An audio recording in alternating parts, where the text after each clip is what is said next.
Eh bien, j'ai eu l'idée de faire cette vidéo à partir d'une conversation que j'ai eue avec un ami qui m'a dit qu'il hésitait entre l'achat d'un chiot de la race Golden Retriever et un autre de race Labrador Retriever, et qu'à la fin sa décision allait se baser sur la longueur du poil.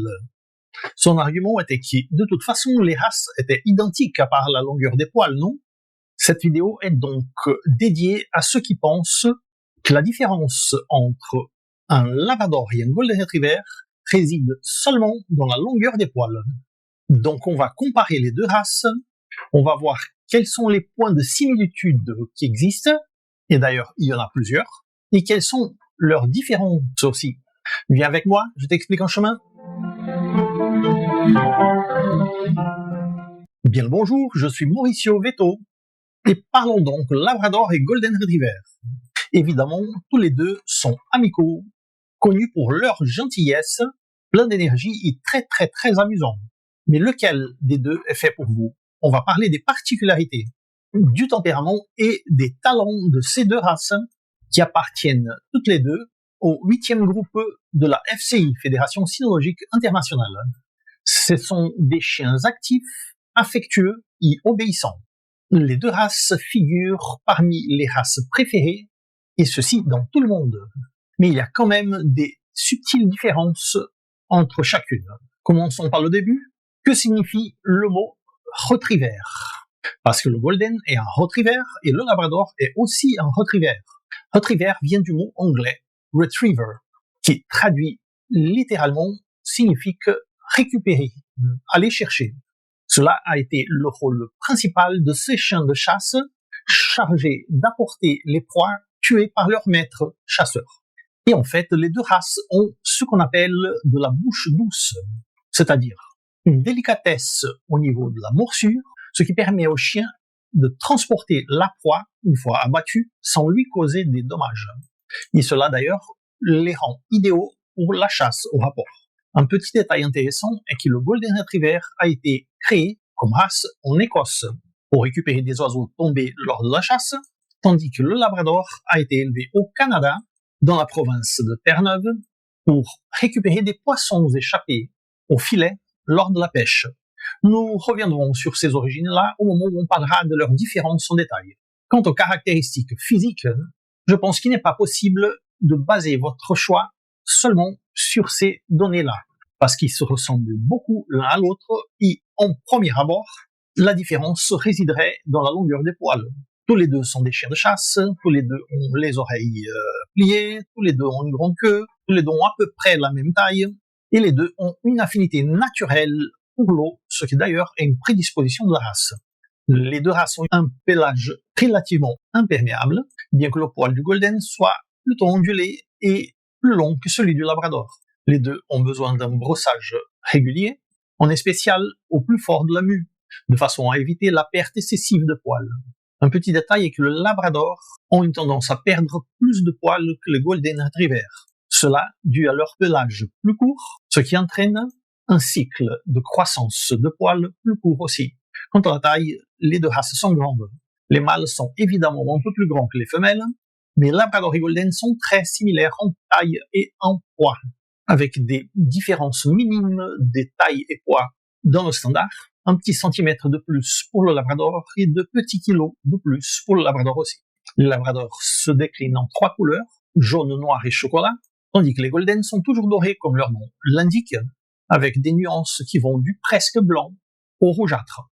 Quant au tempérament, les deux races sont très aimables et très intelligentes.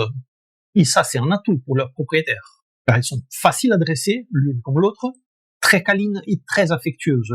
Ils sont très amicaux et l'un comme l'autre font toujours preuve de joie quand ils rencontrent leur maître.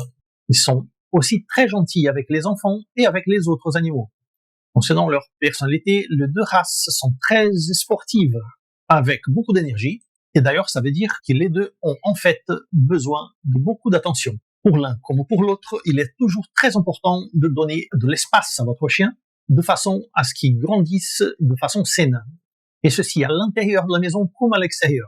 Vous devez être prêt à faire des grandes promenades et organiser beaucoup d'activités régulières. En invitant par exemple à jouer avec la baballe, en programmant des séances de natation, toujours en répondant à leurs besoins d'espace et d'exploration, en spécial dans les 2 premières années. Cela veut dire peut-être que l'idée de les avoir en appartement est un défi spécial. Est-ce que c'est possible? Oui, c'est possible, mais il faut tenir compte du fait que vous devrez passer beaucoup de temps avec lui à l'extérieur. Si vous envisagez de laisser votre chien seul pendant des longues périodes au long de la journée, peut-être que le Labrador ou le Golden ne sont pas les races indiquées pour vous, car ni l'un ni l'autre n'aiment rester enfermés pendant des heures. En fait, tous les deux ont tendance à mâcher des objets quand ils ne savent pas quoi faire.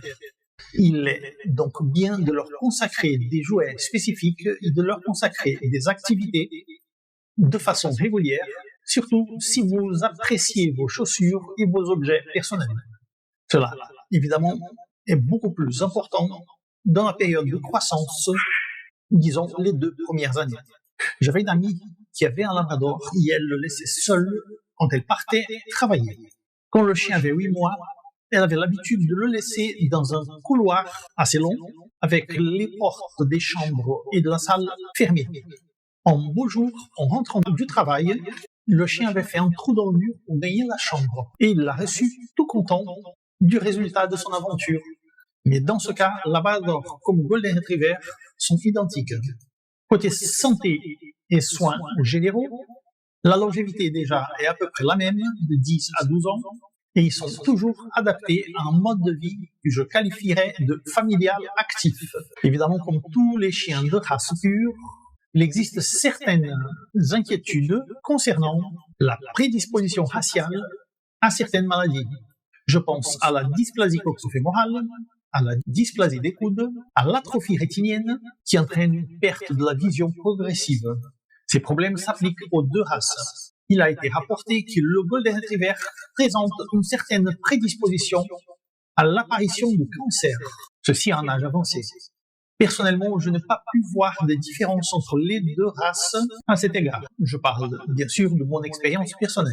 Enfin, les Labradors ont une tendance à l'obésité. Il est donc important de maintenir une alimentation contrôlée, en plus d'une routine d'exercice bien sûr, de façon à éviter une prise de poids excessive, qui d'ailleurs a aussi des conséquences sur les problèmes articulaires mentionnés auparavant. Les Labradors et les Golden sont des animaux actifs, heureux et enthousiastes, qui aiment leurs propriétaires et qui sont très bien avec les enfants. Chaque race a ses particularités qui seront intéressantes pour différentes familles et leur mode de vie. Mais d'une façon ou d'autre, on ne se trompera pas. Donc, résumons les similitudes.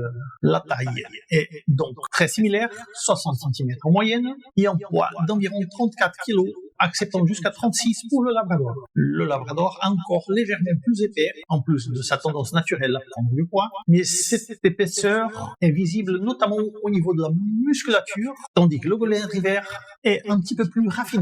Quant à l'énergie, les 2 races ont de l'énergie à donner et à vendre. Par rapport à l'intelligence, Golden comme le Labrador figurent dans le top 10 des chiens les plus intelligents. Cela, selon le livre L'intelligence de chien, que je cite de temps en temps, livre de Stanley Cohen de 1995. Une subtile différence est que le Golden est situé à la 4e place, tandis que le Labrador est à la 7e place. Et le fait d'être si intelligent est d'ailleurs la raison que le Golden et le Labrador sont faciles à apprendre et à respecter les commandements, à tel point qu'ils sont des races de choix, comme chiens de sauvetage et comme chiens guides de malvoyants. Quant à l'aptitude à la compagnie, les 2 races sont des superbes chiens de famille, amicaux et dociles, et s'entendent très bien avec les humains en général et avec les autres chiens.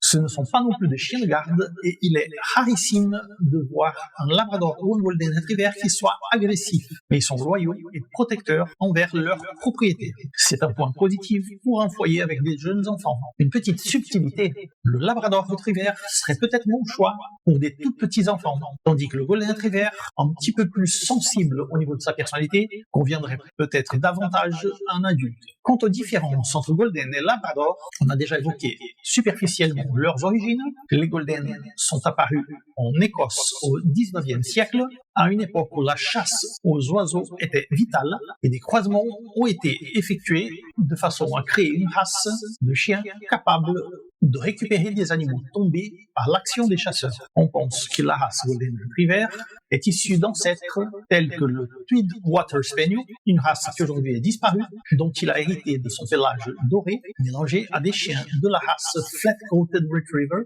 qui est très semblable à un Golden Retriever, mais de couleur noire, et aussi avec des setters. D'autres sources citent des mélanges entre la race Terre-Neuve et le setter irlandais, comme ancêtre du Golden Retriever. Le Labrador est originaire, lui, du Canada, dans la province de Terre-Neuve, où il aidait également à la pêche, récupérant des poissons échappés des filets. Vers 1880, un groupe de touristes anglais fut enchanté par la race et décida de l'amener en Angleterre. Là, ils ont acquis une renommée au moment même où la race presque disparaissait au Canada, pour des raisons inconnues.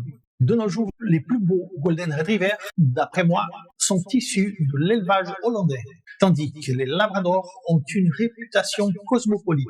Dans les années 90, les Labradors étaient réputés une race très connue et très populaire, tandis que les Golden étaient une race beaucoup moins populaire, du moins en Europe. Une autre différence, qui est la plus visible, évidemment, c'est le pelage. Tandis que le Golden a des poils longs et fins dans différentes nuances de doré, les poils des Labradors, toujours unis, sont courts, en nuances de jaune, en noir et en chocolat. Aux États-Unis, on préfère un Golden Retriever en plus chaud, tandis qu'en Europe, on préfère des Golden plus clairs, presque blancs. Quant à la structure corporelle, même si la taille est similaire, il y a des différences. Alors que le Labrador a une structure corporelle plus robuste, le Golden est un peu plus élancé et mince. Il y a aussi une différence dans le visage des deux races. Le Golden a un visage légèrement plus large et plus long, tandis que le Labrador a une longueur moyenne. En conclusion, les Labradors et les Golden sont des animaux actifs, heureux et enthousiastes, fidèles à leurs propriétaires et très bons avec les enfants. Chaque race a ses particularités et est intéressante pour différentes familles et différents modes de vie. Mais une chose est sûre, indépendamment de votre choix, vous ne pouvez pas vous tromper, quelle que soit la race qui vous choisissez. Et à bientôt pour la prochaine vidéo.